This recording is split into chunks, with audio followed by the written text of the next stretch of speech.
Well, I'm Jacob Sayles, and I run Office Nomads in Seattle, Washington. You give a presentation here, and you were trying to give us some way to understand what coworking is. So, what is coworking?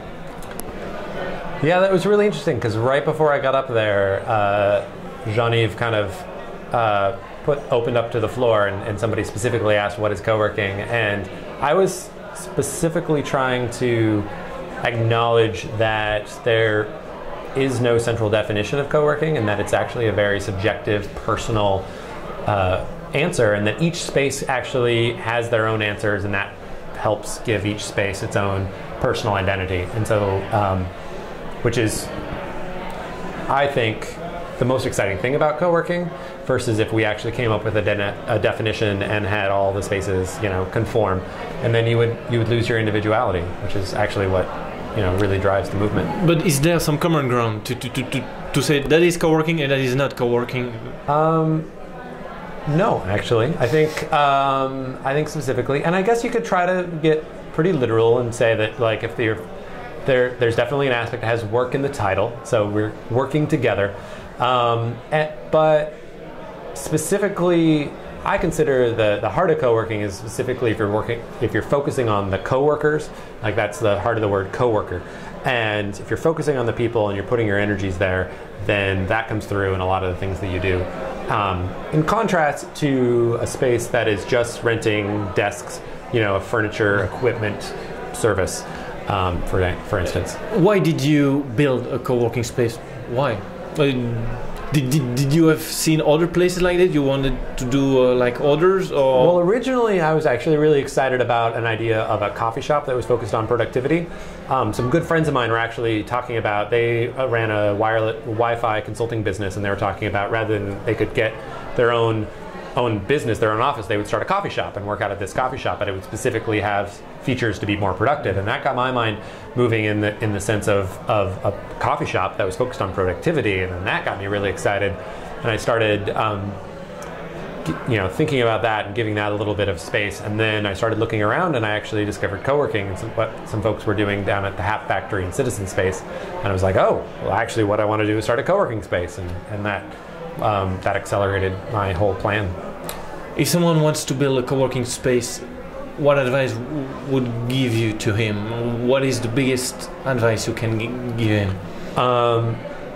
Well, which is great timing, because we're actually opening another co-working space, so we're actually we're putting all of this to use, and we're challenging that exact question.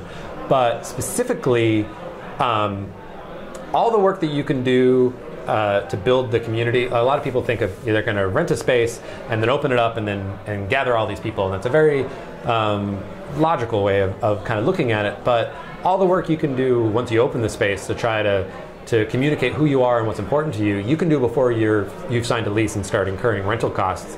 And also, more importantly, if you do that and you focus on building the community, you know that what you're building is specifically, there's a need for it.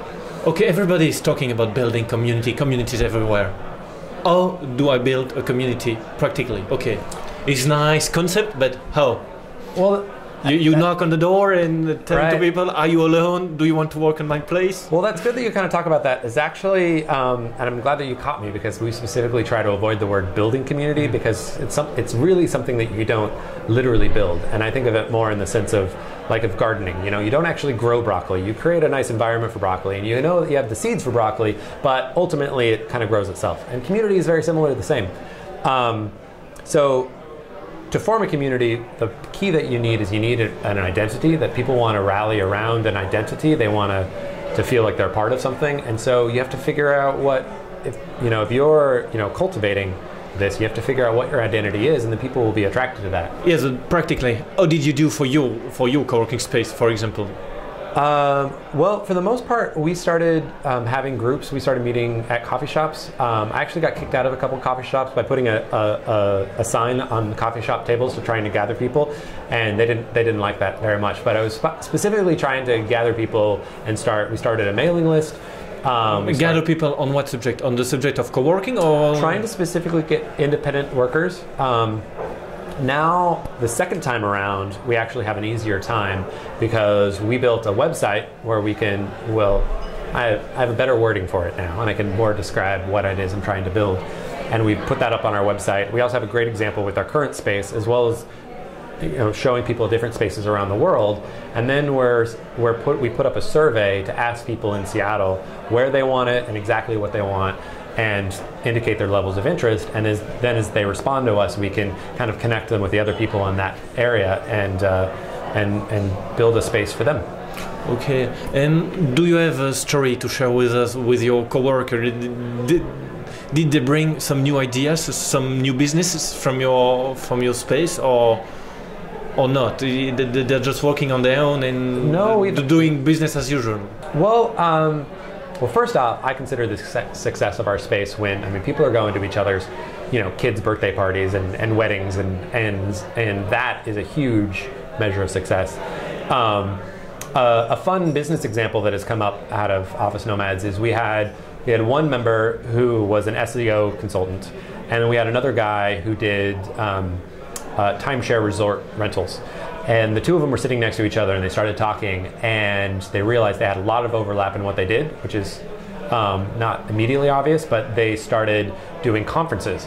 And she had a lot of connections with people in social media circumstances, and she had done a lot of networking as part of her SEO work. And he had great connections with the resorts all over in great exotic places. And so they started an event space, or an event organization company, and then they immediately hired 3 other people. And it was unfortunate that they had to move out of Office Nomads because they grew too big for our space, but it was extremely exciting that they grew so quickly, and they're like, well, congratulations, and we're sorry to see you go.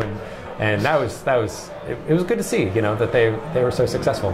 Nice. In that way, you're kind of you're growing an enterprise, or like an incubator in some way. Yes, but the reason why I would differentiate us from an incubator is those things happen organically, and they don't happen because we're trying to manufacture innovation. We are just attracting some really awesome people that are motivated to do really awesome things, and we have a great time as a result. And right now, Office Nomad have links with European co-working place, or this is mainly links with other American co-working? Office Nomads is part of the co-working visa program, which is international. There's co-working spaces all over the place, and we've had a number of our members actually visit different spaces when they've been traveling, and I haven't personally. My business partner, Susan Evans, she's been to Paris, and she went to La Cantine, and we visited different spaces in the US and Canada, but I'm excited to see more spaces in Europe. Okay, and you find that the way that the co-working place have to link to each other, have to talk to each other, they can bring something to each other, or there is a kind of risk that they stay between co-workers and they don't open to the outside world? I think one of the main lessons that you can see play out over and over again at a co-working space is the fact that collaboration brings tremendous rewards, in contrast to focusing on competition and locking yourself in a room so that nobody can steal your secrets. You lose so much from that. But just by working and being open, your ideas bump into other people's ideas, and magical things happen. But it's really kind of common sense. Of course, your ideas aren't going to bump into anything else. You're going to be limited to your own ideas if you're working in isolation. So it's the same thing applies to co-working spaces, and we've had seen a huge benefit collaborating with different co-working spaces. We've learned a lot about how to run our own space and how to best serve the needs of our members, and we hope to share everything that we've learned with other spaces so that we can all benefit.